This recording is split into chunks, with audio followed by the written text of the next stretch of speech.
Hello, literacy enthusiasts, and welcome to LitFilmFest Live. I'm Tim, and we are going to be discussing a classroom topic and a brand new book to go along with it, Wild by Eloise Williams. And today's topic really is weird Welsh fiction. That's a self-titled topic of today's show. Big fan of Welsh and being a little bit weird. And talking of weird Welsh women, it's not my mother, as some people might assume. It's Eloise Williams. Hi, Eloise. How are you? Hi. How rude, calling me weird. I'm good, thank you. How are you? Good, thank you. Good. It's lovely to have you on. You are someone I always look forward to having on. You have written some fantastic books. Would you like to tell us a little bit about them? Yeah, sure. So I'll show them to you as well. So I've written 4 books so far. I'm working on my 5th at the moment. My first book is Ellen's Island, which is kind of a magically nice story set on an island, as you can tell from the title. And that was good fun to write, but I wanted to write something a bit darker and a bit scarier. So I wrote Gaslight, which is kind of a Victorian thriller set in Cardiff about a girl called Nancy who can't find her mum, and she's got memory loss, and it's all very scary and dark and a bit Dickensian. And I enjoyed writing something dark, so I wrote Sea Glass, which is a ghost story. Oh, show that to the camera there. There you go. The ghost at work. And then obviously, as you said, my latest book is Wild. Yeah, and we'll look at a bit at Sea Glass and Wild tonight, won't we? And Wild particularly is one that I'm drawn to. It delves into some like suspicious goings on. Would you say it was about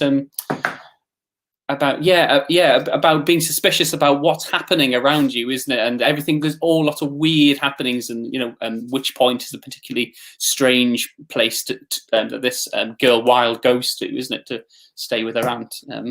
Yeah, it's Witch Point is kind of a place that I've made up. So what I've done is I've looked at lots of Welsh places that I love, or like a certain area of Wales, and I've kind of reinvented it. So I've brought it closer together. I've made up a legend based around a place that's there. I've created Witch Point, which has got a gallows and a history of witchcraft. And Wild comes there, and Wild is hiding a secret, and she can't tell anybody this secret. And she's trying to hide who she is. Strange things keep happening because her kind of anger, I suppose, comes out a little bit in strange ways. So yeah, it's an interesting made-up place, but very much based in Wales, in the weirdness of Wales. In the weirdness of Wales. Well, and many thanks to Five Press as well, because we'll be giving away 2 copies of this tonight. So please like or comment or share the video, and you might stand a chance to win a copy for your class. If you are one of our elite educators as well, you stand an extra chance of winning, as we have some hardcore elite educator fans. You can find more information about them at litfilmfest.com, so check them out. But we also have a few more guests tonight, Eloise. I'm not sure if you knew this, but we do have Denise Jones. Hello, Denise. Hello. Hi. Hello, Eloise. Hi. Hello. You've been running a LitFilmFest project in your class, haven't you? Would you like to tell us a little bit about that? We have. As you may know, we've got a brand new curriculum that we're just starting upon in Wales. And a big part of that new curriculum is called the Welsh Dimension. And part of that with our languages and literacy is looking for reading texts that have Welsh background or Welsh culture within them. So when you showed me Eloise's text, I was very excited because it was exactly what I wanted, really, to start driving the new literacy aspect within the new Welsh curriculum. And my class, we set about reading it, not individually, but as a whole class. And I really enjoyed that experience. I think it was much more valuable than them all having their individual copies. And now we've only got 4 copies in class, and they're all fighting over it now to read it again individually. So that just shows me, really, straight away they want to read it again, and they're referring to certain bits where they felt maybe I rushed through it and they'd like to read over it, to get more from it. So it's been very engaging, and as I explained earlier, it's led now. It's not in my planning, so I will be explaining that to the head teacher. But it's led us now. They want to write their own ghost stories now, so we'll be doing that now. That's what will be happening following the reading and the video review of the book. Fantastic, and I think we need to introduce the real stars of the show now. Of course, we have Imogen. Hello, Imogen. Ava. Hi, Ava. And Emmy as well. Hello, all of you. Hi. Oh, Very excited.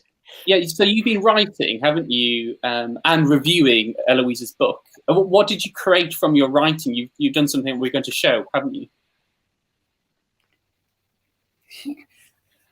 Who's going to Niels, go? what have you created? Tim just asked you, what have you been creating? The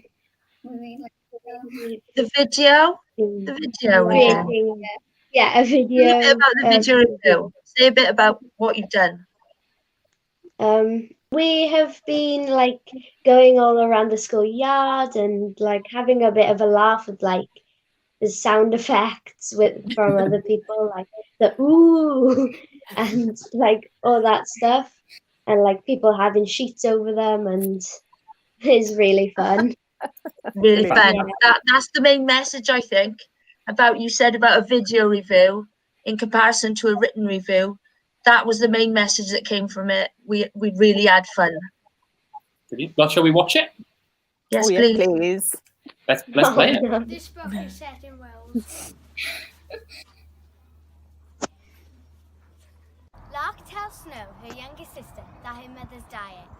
After overhearing a conversation between her parents, this leaves Snow devastated. Lark is a 13-year-old girl. She has a lot going on in her life, and she struggles to keep her anger on the inside. And she does her best to try and hide it when she gets upset, because she doesn't want her dying mum to worry.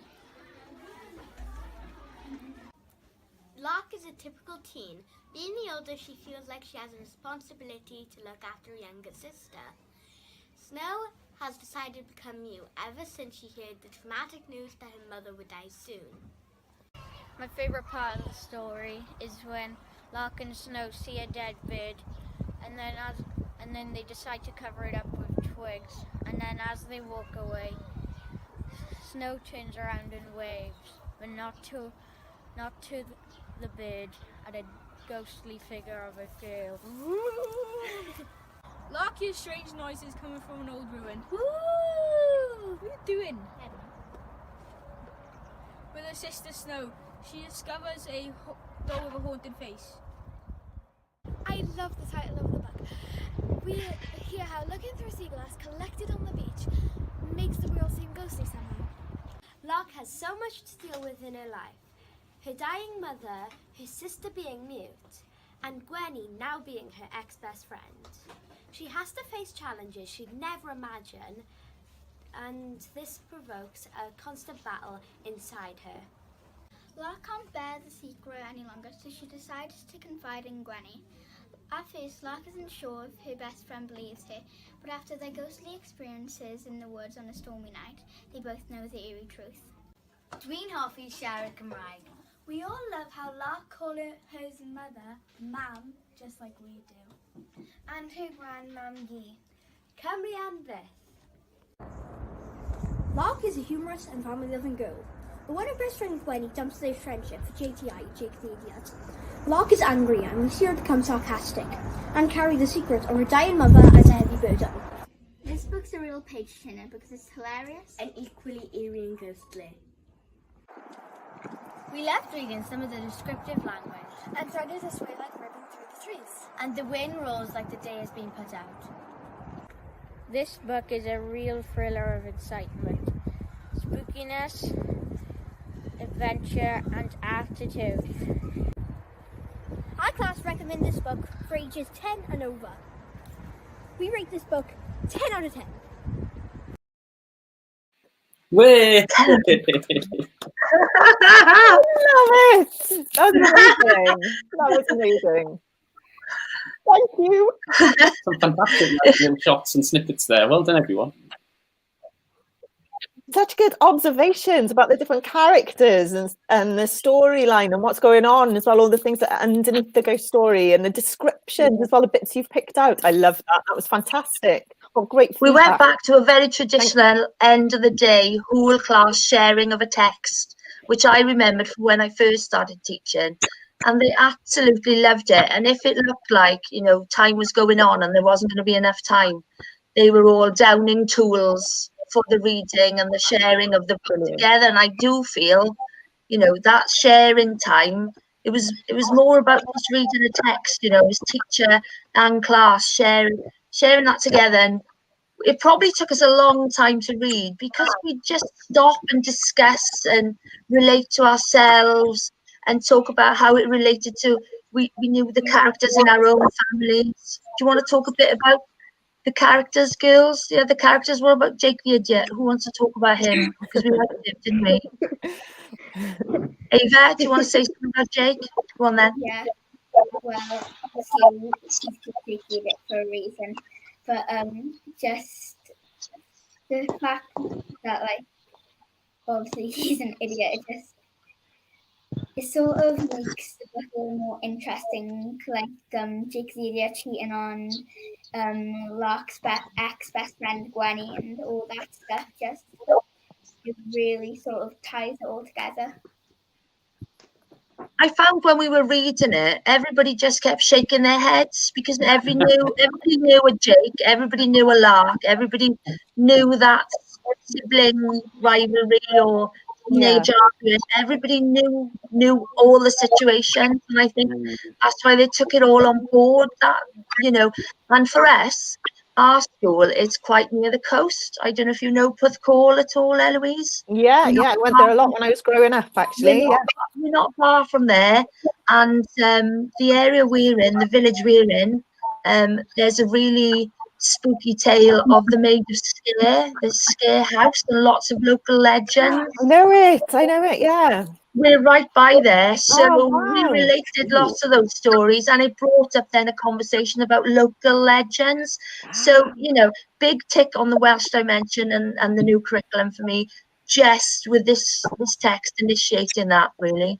Brilliant. That's fantastic. Actually, I went to Porthcawl when I was growing up. Every time there was a storm, my mum and dad would drive us down there so that we could watch the storm, and all the water used to break before they've leveled it off a bit now, haven't they, on the beach? Yes. They used to break right up against the wall, and we used to love that. So a lot of my stories are based on my trips to Porthcawl and Barry Island as well. But we did wonder if the caravan park was Treco Bay, didn't we, girls, at first? We wondered if they were on holiday down in Porthcawl and the big caravan site down there. Okay, I can't say which. No. Sorry, Tim. No. We just had a question come in from the community. Lisa Chinnock, thank you, Lisa. She says, "Hi, Louise. We are from oh dear, Clan." Oh, come on now, Tim. Canopia. I used to live there. Yes, what you said. And we want to know what inspired you to be an author. So just as we're talking about that, did you base a lot of your observations on Welsh culture? You're growing up around it, and Wild Talks has a lot of hearsay in, actually, doesn't it? A lot of people talking about urban legends. Is that something that you added into your writing? Do you mean, like, was I inspired by the places that I went and the people that I think my books are quite Welsh in the way that they're written, in that I grew up in the Rhondda Valleys, if you like, or the head of the Rhondda Valleys, Llantrisant, and it's a very kind of chatty place. Everybody knows everything about everyone. As I live in Saundersfoot now, it's the same here. People, if you get on a train from London to Wales, I think people are chattier on the way to Wales than they are in the opposite direction.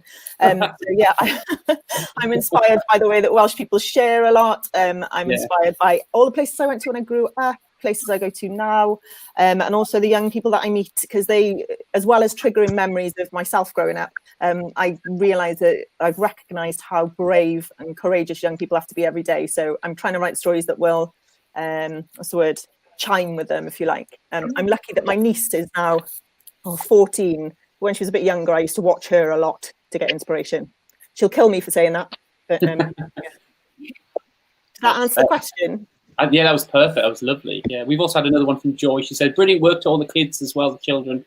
Made me chuckle. Looked like a lot of fun." We saw the sheet. The sheet came in, didn't it? Nice clean one.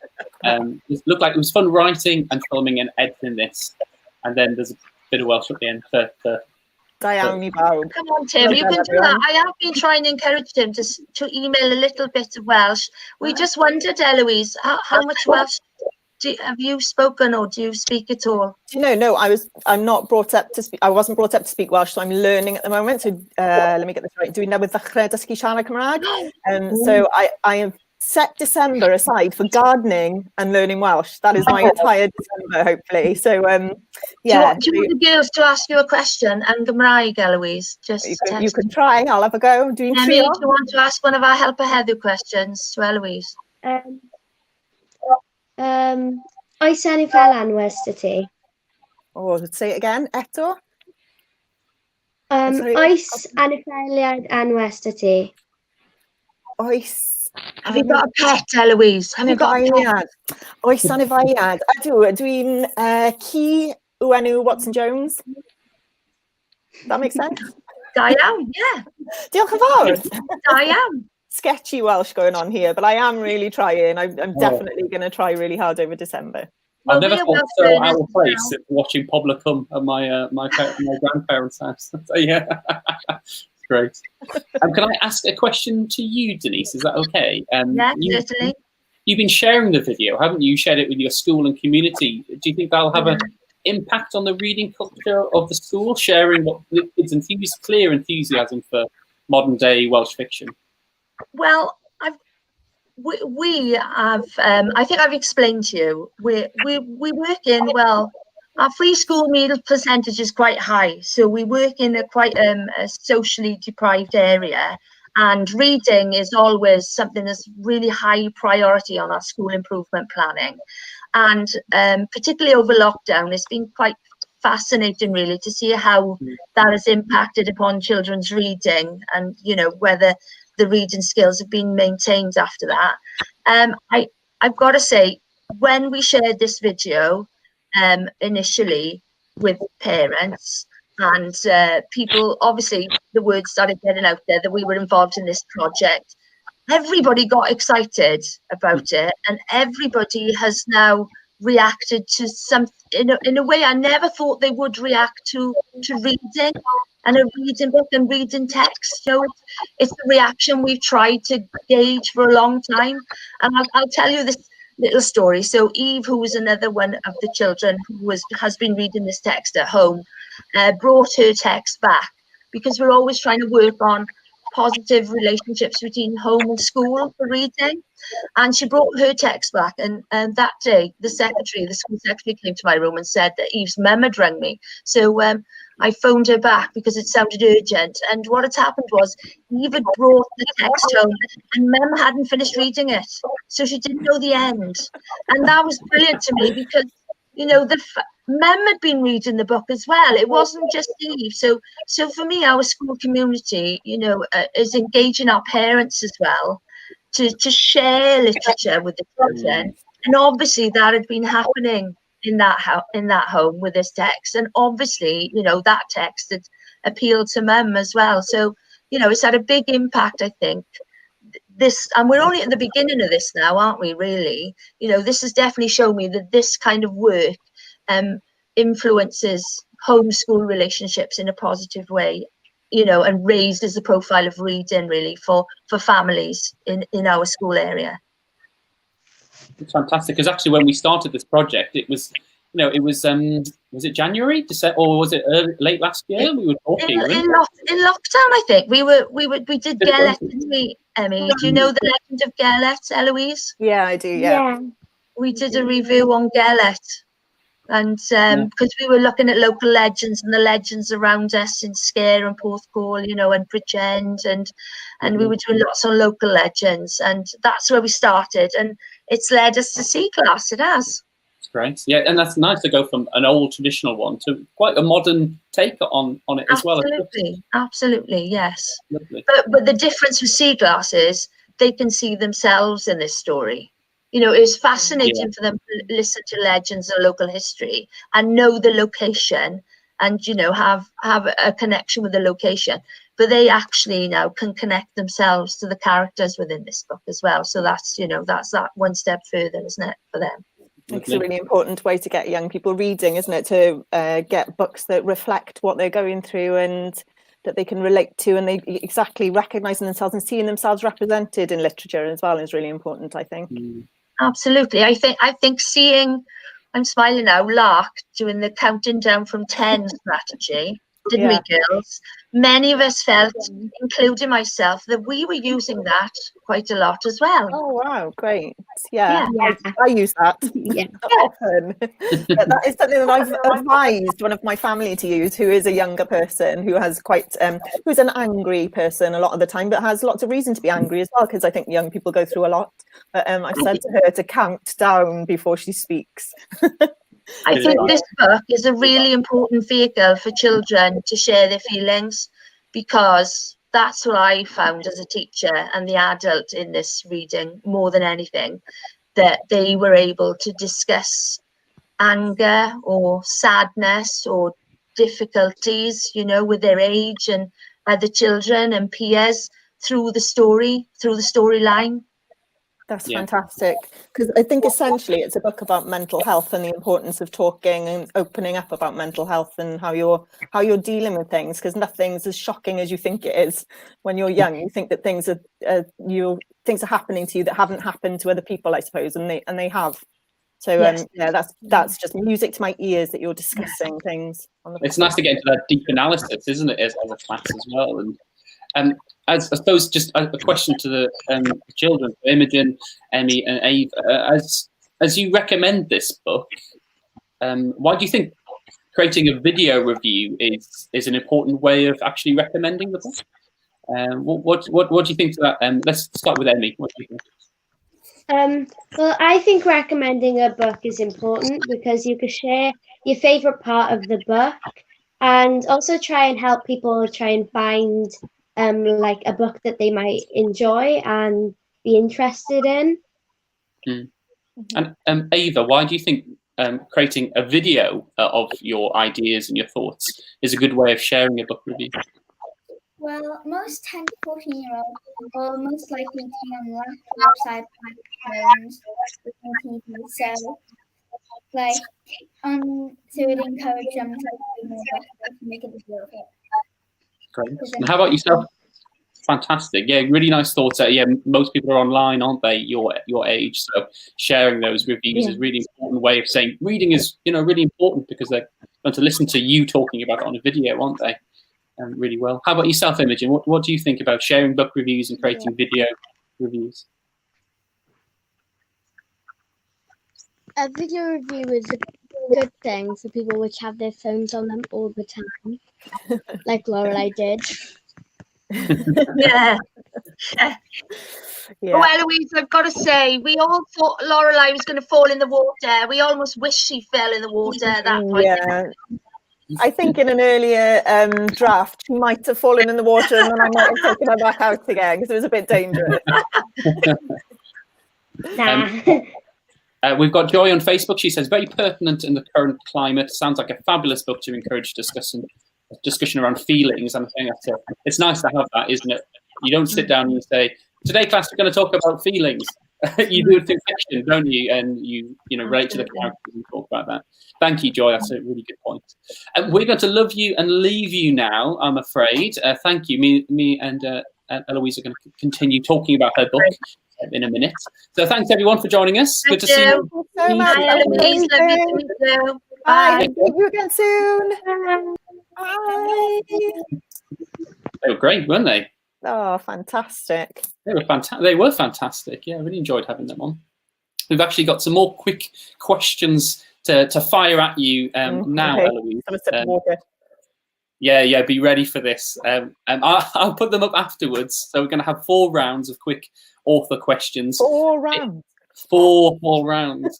And if you're a teacher watching and you want to send in some questions in advance or send some videos of your children asking questions anytime, please do send them in to us, info@litfilmfest.com, and we'd be happy to show them. You can find the schedule of authors on our Facebook page. So are you ready? No.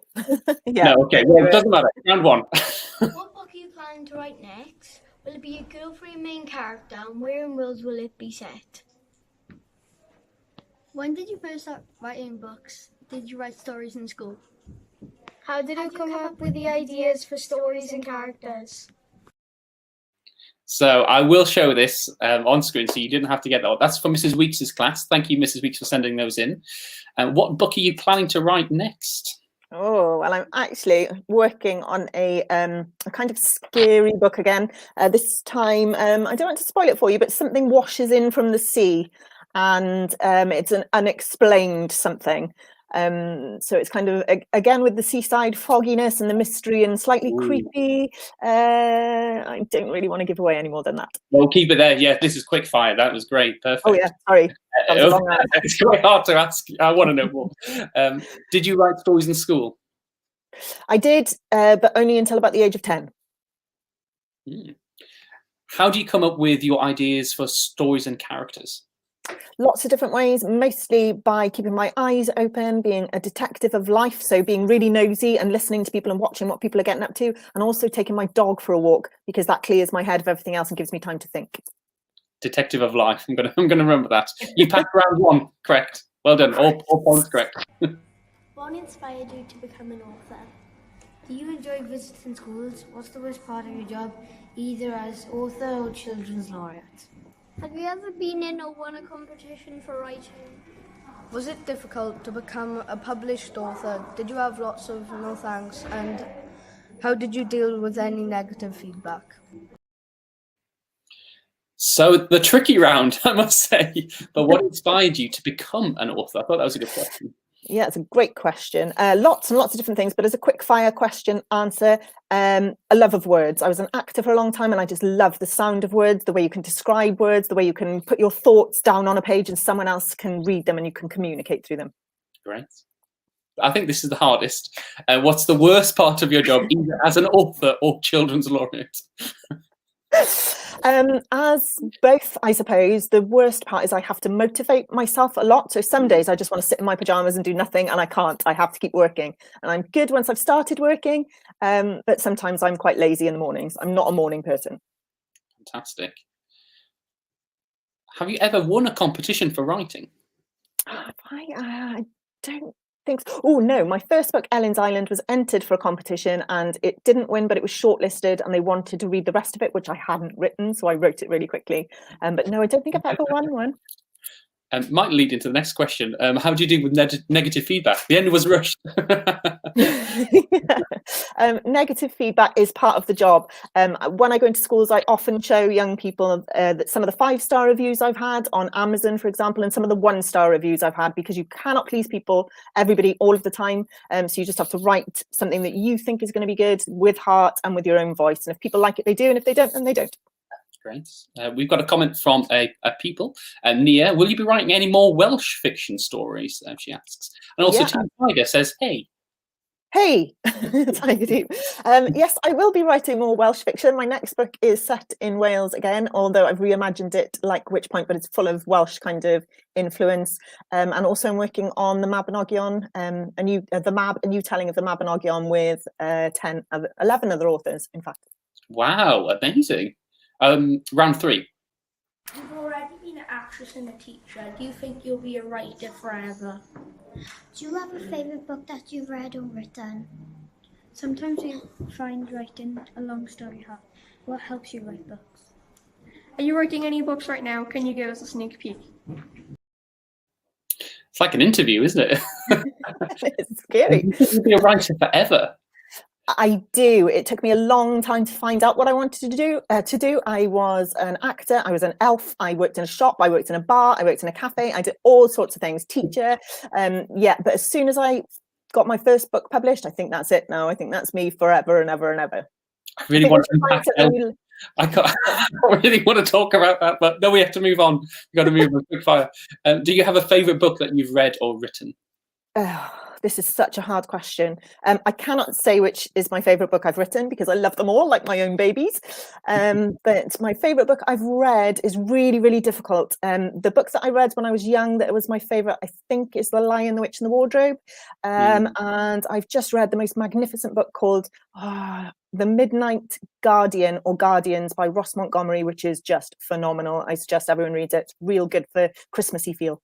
Yeah, a real friend of LitFilmFest as well. We have Ross on quite a lot. He's a great author, great person, great writer. So yeah, definitely check that one out. Thanks, yeah, Eloise. Great.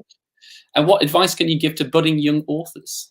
Oh gosh, in a quick fire question answer, read a lot, read everything as much as you can, all different genres, all different things.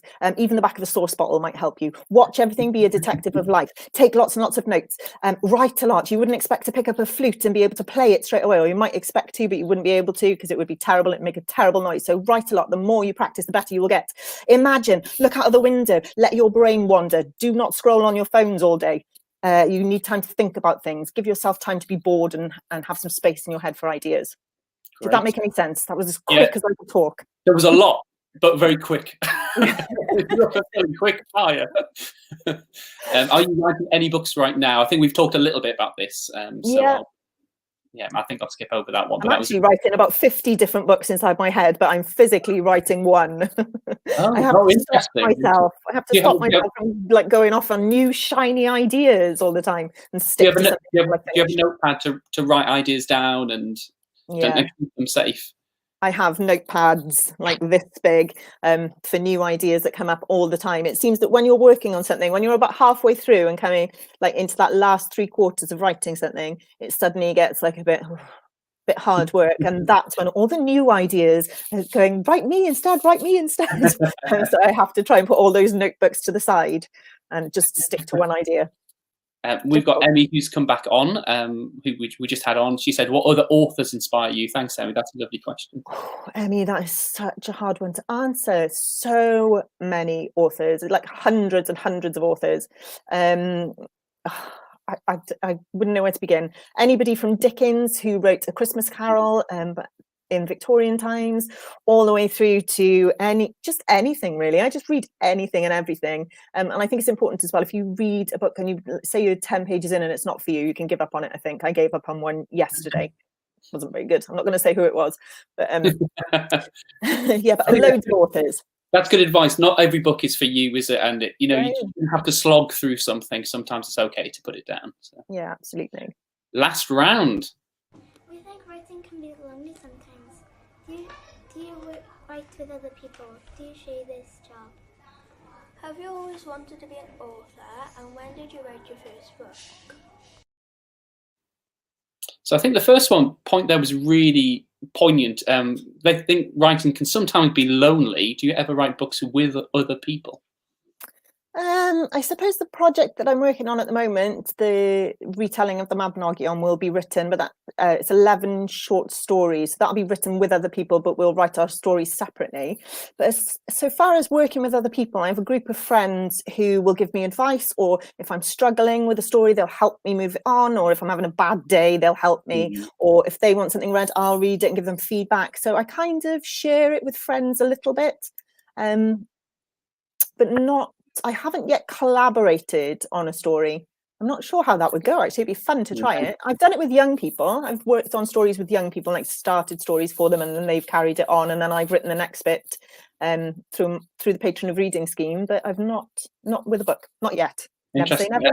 I'd say that happens a lot more with filmmaking or for screenwriting. You come together to write something, don't you? But book. I think I can only think of one that I've really enjoyed. Terry Pratchett, he wrote with Stephen Baxter for a time. Okay. And that was really good. But it must be quite a difficult thing to do. I suppose also though you write it with your editor and with so they help you to tell you once you've been writing it for so long, you can't really see any mistakes in it because you just think this is brilliant, it's done, finished, and then they'll read it and they'll go, but you could move this and you could do this, so it's kind of collaboration. Yeah. I think we've already answered this because you have been an elf and a teacher. I've been an elf 4 times, 4 different times, and also a fence once. I had in one of my acting jobs, I was actually a fence, so I had to stand with my arms out like this, and somebody else was a gate who got to open like that, and I was really jealous. Were you I can imagine you being a very dramatic gate. If only I'd had the chance. Robbed. Fantastic. But no, I didn't want to be an author. I wanted to be an actor because I wanted to be rich and famous.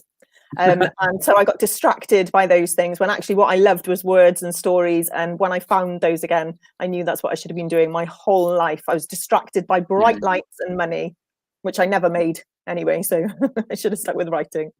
Just answered Emmy's question. Yeah, lovely. And it's okay, isn't it, to change, your ideas of what you want to be. as you grow older, you just fit your niche, don't you? So that's good advice. Absolutely. And every single job that I've done, even the elf job and the fence job, have all fed into my writing. So the more people you meet, the more people you talk to, the more you do with your life, the more you've got to write about. So it's great. I've got loads of stories now. I'm looking forward to that book about a fence. A possessed, evil, the fence. Welsh fence. A murderous story about a woman who wanted to be a gate. Great. Well, it's our last round now. We're going to go into the quick fire fiction challenge now, where I will ask you questions about your own writing. So this is the trickiest part, I think, when we're about to start. Are you ready for this? No. Yes. I'm.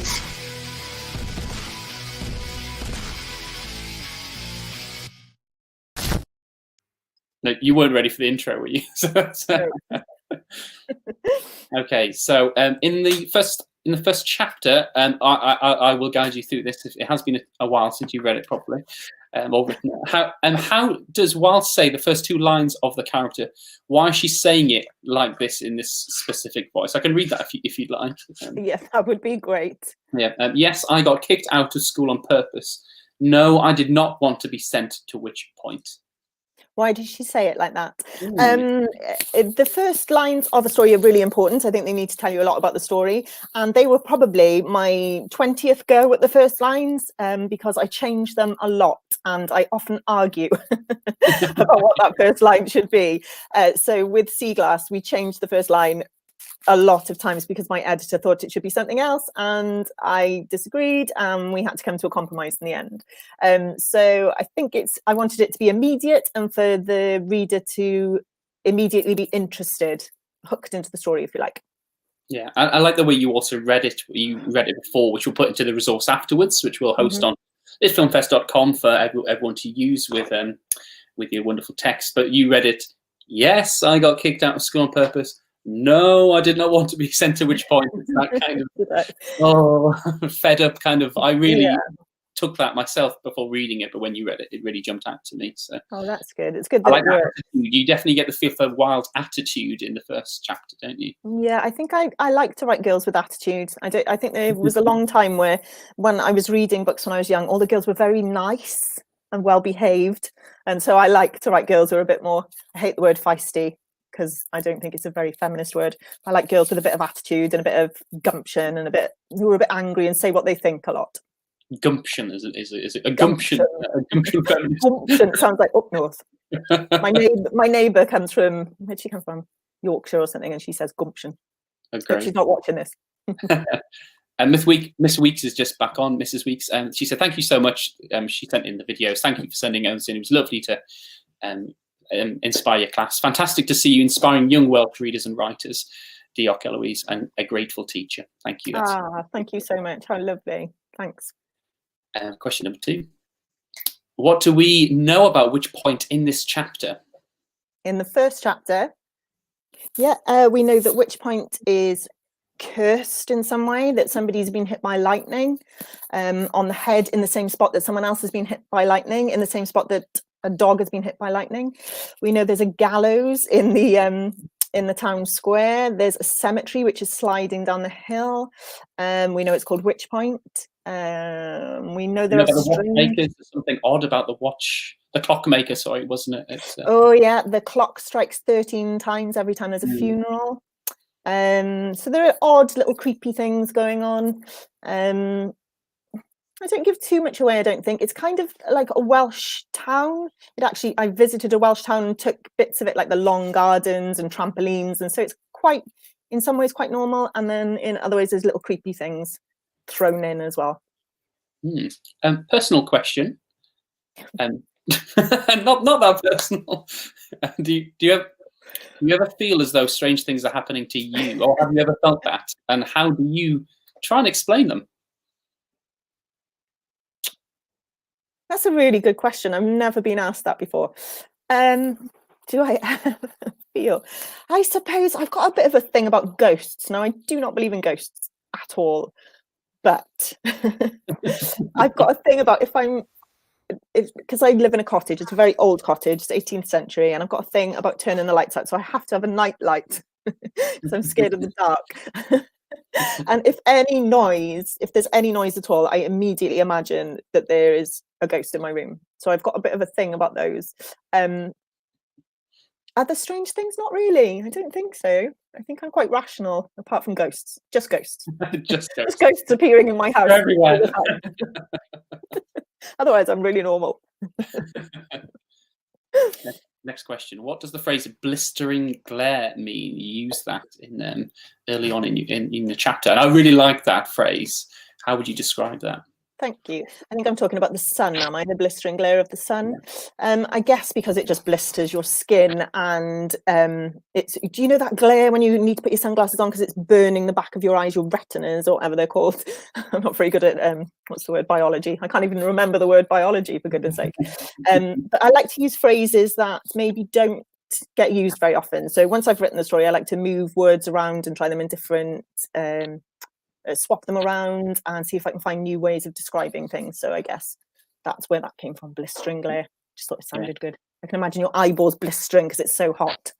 Yeah, it really struck me, actually. I stopped reading then. I went, oh, okay. Because it was, yeah. Can you describe May as a character and use any evidence from the text? This is something that we use in the resource. You don't have to reference that, but... Yeah.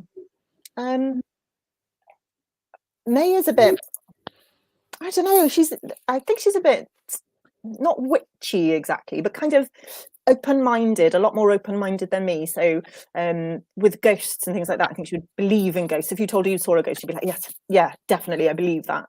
I think she's a bit like me, I suppose. Terrible thing to admit, but she's probably based on me because I'm a bit ditzy and a bit hippie, and I hug trees, and I like forest bathing is a new thing that I like. And I can imagine her sitting on the roof and talking to the moon, and I just think she's a bit off the wall. I can't think really what she looks like in the story. I can't remember if I described that or not. I'm less interested in what people look like than what they think. I'm more interested in what they think and what they do than what they look like. So, oh, she wears jeans and she rips her trousers, doesn't she? And she's happy about that. I remember that. Yeah, they're all quite believable characters, I think. I can tell you love writing characters. I can see that. I do. I love it. There's one line again in the first chapter that really jumps out at me, where why have you got a llama on the door? Was it? Is it a llama? Yeah, I think and May's like, well, why not? And the story just moves on. And I thought, you wrote that because you just wanted to have that line in because she's so off the wall. It's like, and it made me really enjoy it. Actually, I really like May after that. So. It started off, there was something sensible on the door, like fourth bedroom or something, and I just thought, oh, she wouldn't have that, would she? She'd have something crazy like a llama, and that would just seem totally normal to her as well. So yeah, she's a bit wacky. Is wacky a good word? I guess. Yeah, I think so. Yeah. And we've got Ava on YouTube saying, did anyone inspire you to write Wild? Good question. I'm trying to think. Yeah, actually, working, it wasn't one person, it was more working with young people. I think I said earlier that they're so, just remembering being a young person and going to school, and the things that you have to face every day, and the challenges you have, and the bravery you have to have. And I love working with young people. I think they're so courageous, and that's why I liked writing a courageous character, I guess. I also used a school setting, which I've not done before, which is really good fun because I got to write lots of different young people into it, and some of the minor characters are real favourites of mine that I've created as well. There's a character called Lewis, who I just love him.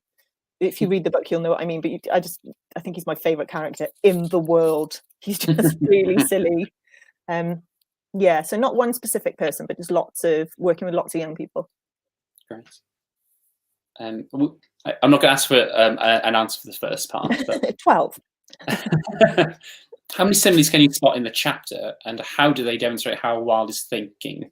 I'll read 2 out from page 5, if that's okay, and you can tell me exactly what you think. It is, I feel like a tomato. Maybe you can tell me How you felt that one? They're in the car to add a bit of context. Yes, that's me, isn't it? It feels like a tomato. I think it's just, this is based on me and personal experience. I get so hot and my entire head goes red and I just look like a tomato. But what I liked about that is that Wilde then says, I would tell her she doesn't, but I've lied too much already. So she doesn't even do that polite thing where you go, no, you don't, you look great. She just lets her carry on and think she looks like a tomato. And then the second part is I could tell her that she doesn't look like one, but I lied enough already. And I love that. Like she's got a bit of a conscience, Wild, hasn't she? Even with this funny simile going on, but she's got a bit of that attitude, gumption. The nice thing about writing, I suppose, first person, where you're writing inside the character's head, is that you can have those thoughts, those like thought processes where she's thinking something not nasty, but something honest and maybe not the most polite thing to say, and then you can counteract that with something that she actually says, so you can see inside her head what she's actually thinking, because we're always judging what we say before we say it, so that's fun to delve into her mind. It wouldn't be so much fun either if she said, no, you don't look like a tomato, you look lovely. She'd be one of those nice girls that I used to read about when I was young. Some like Elizabeth Bennet's one of Elizabeth Bennet's sisters. But, yeah. The second one is, as we get going, the wind blasts in through the windows like a hairdryer stuck fast on hot. I like that simile. And what does that tell us about how she's feeling at this time, do you think? That she's hot. I think so. I don't know what else to say, really. It's just what I wanted to think of as many different ways to describe that oppressive kind of heat feeling. My hairdryer gets incredibly hot. There's something wrong with it. So maybe that's what brought it to mind for me. Yeah, I think the oppression's quite key at the start, because she's moving house, isn't she? And she's going, to this new place that she's now seeing through the eyes of. She's been there before, isn't she? But she's now seeing through the eyes of, oh, this is my home. Yeah. It must be quite scary for her. And also, don't forget, the curse on the town is there's meant to be an incredible heat wave that hits the town, which is going to kill everybody, as legend tells it. So I needed to put all that heat in at the very, very beginning to get that sense of, I'm going to use the word heat again. This is why I use similes. Otherwise, I'll just go, it's hot, hot, hot, all the way through it. So yeah. Well, that actually answers Chloe's question. Rose actually wants to ask, how do you manage to write successful, great books? Synonyms and similes. There we go. Hard work. Hard work. Yeah. How do you write successful, great books? I think, honestly, I think the best way to write a story is what I said earlier. Use your own voice, use your own ideas, be as individual as you can, and try and make your characters interesting. And then when you've written it, go back and edit a lot. Your editor would do some of this with you, but I always go through it loads and loads of times, looking for anything I can make more interesting, move around, how I can build a character. And the more you work on something, the more it will grow and take different directions. So yeah, I think I'm learning with every book as well. I'm learning things that I'm good at and things I'm not good at. There are lots of things I'm not good at. Story is one of them. I just took a section out because I really love this section. Shadows skitter and still.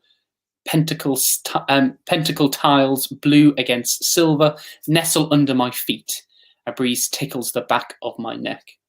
How is this meant to make the reader feel? And what author devices did you clearly crafted this really carefully? So which author devices do you use?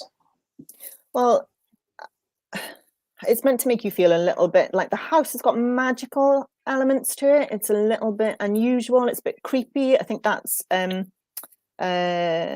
personified, is that the right word, in May as well, in her character. So it's that kind of feeling of when you go to a new place and you're not sure of how you fit into it, you're not sure of yourself, and everything's just a bit weird. So I wanted to push that a little bit.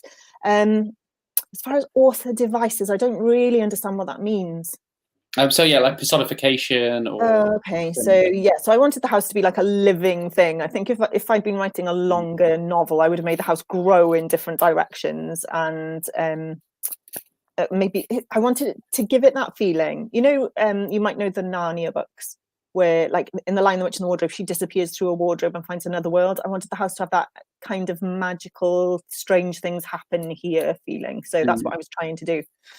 And also I love to write like as poetically as I can. So that probably came into this bit as well.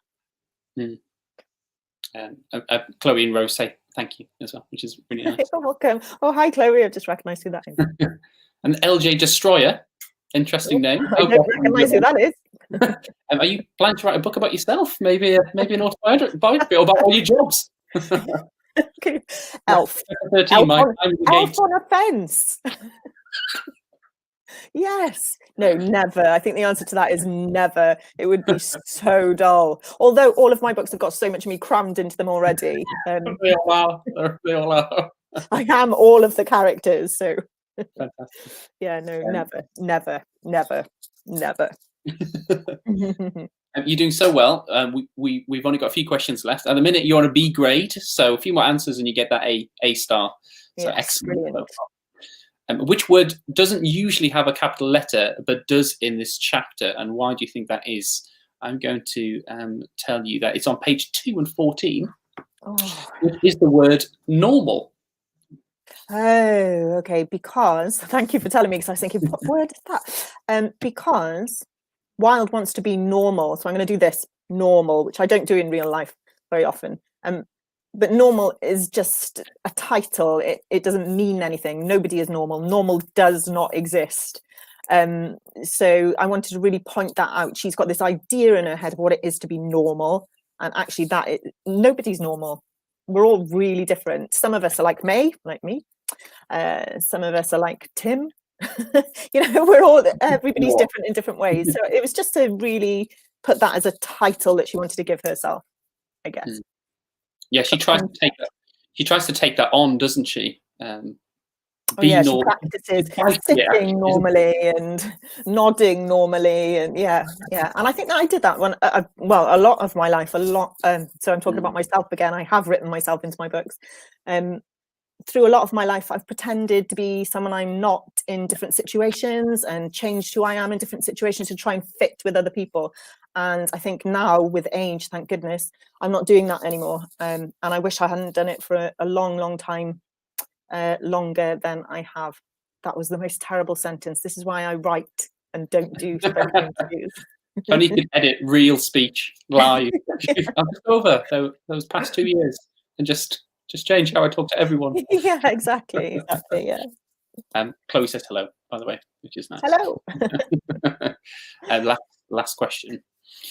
Whose voice is the story written in, and which tense have you decided to write the story? Well, I think it's written in Wilde's voice. I think. I haven't read it for so long. It is written. Great. And which tense is it? I think it's present tense, isn't it? Because I like my stories to, I think this comes from my acting experience. I like my stories to be dramatic and happening at the same time as the reader is reading them. So I find when I write stories that aren't happening, the action isn't unfolding as we read, that they become very kind of old-fashioned. And my first book was a bit more like that, because it's written with it's Ellen walked down the street and Ellen did this, and that doesn't really suit me as well. I'm interested in how people work inside their heads, so that gives me access to their inner thoughts, and makes it and keeps the action moving and moving and moving and moving, I think. Yeah, I know the Hunger Games were written in present tense, and that was meant to add that sense of urgency to it. You can read like a screenplay or you can imagine it then as a TV series or as a film, can't you, quite easily, which might suit modern readers. That's exactly it. When I'm writing, it plays out in my head as if it is a film. So maybe that's why I write that way, or I find it easiest to write that way. Yeah. I like walking with the characters in the present tense as well. So it's nice that you feel engaged with them, and because they don't know what's coming next either. So. Great, well done. You did a fantastic job. If you didn't know which word was capitalized, so I'm going to give you an A rather than an A star. I've never had an A star. I'm too old. Oh. They didn't exist. Back in my FPQ levels when they were a thing. Well, thank you so much, Eloise. It's been lovely to have you on. Welcome. Thank you so much for having me. It's brilliant. It was great fun. Thank you. Yeah, and I really hope that everyone goes out and gets a copy of this. It's a fantastic read. Again, links so well with the Welsh curriculum coming up as well. Sea Glass was one that Denise, our LitFilmFest teacher, said you should definitely check out. And again, the LitFilmFest project goes so well with that as well. Reading rocks. You can find that on our website, litfilmfest.com. And so give it a go, and why don't you review Eloise's book or another book as well? We've got so much to offer. Also, we have 2 copies to give away tonight of this. So if you do like or share or comment, you stand a chance of winning. And if you are an LitFilmFest educator, elite educator teacher, the elite, the top of the teachers, then you stand an additional chance of winning a copy as well, because they work really hard with the projects and with their children, and we like to showcase what they do. Next week we have Patrick Matthews on, the author of Bradley's Dragon series.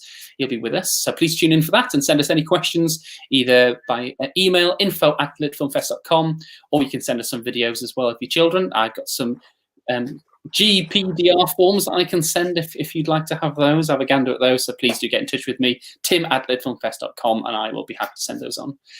Yeah, and just to finish off, don't forget to check out all of our resources online. We've got hundreds, Eloise, of quickfire fiction and quickfire write resources coming out on a series from Kenzuki's Kingdom to Holes, where you can delve into those books, but also on real life fiction topics as well.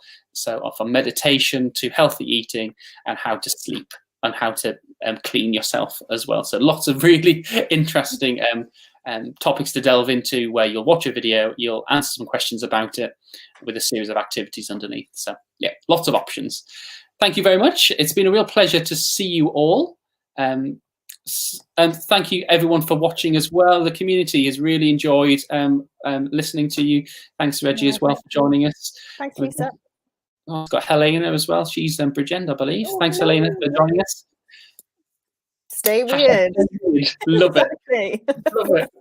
So you really got on well with Helena. I know her. Yeah, I've met her. She's great.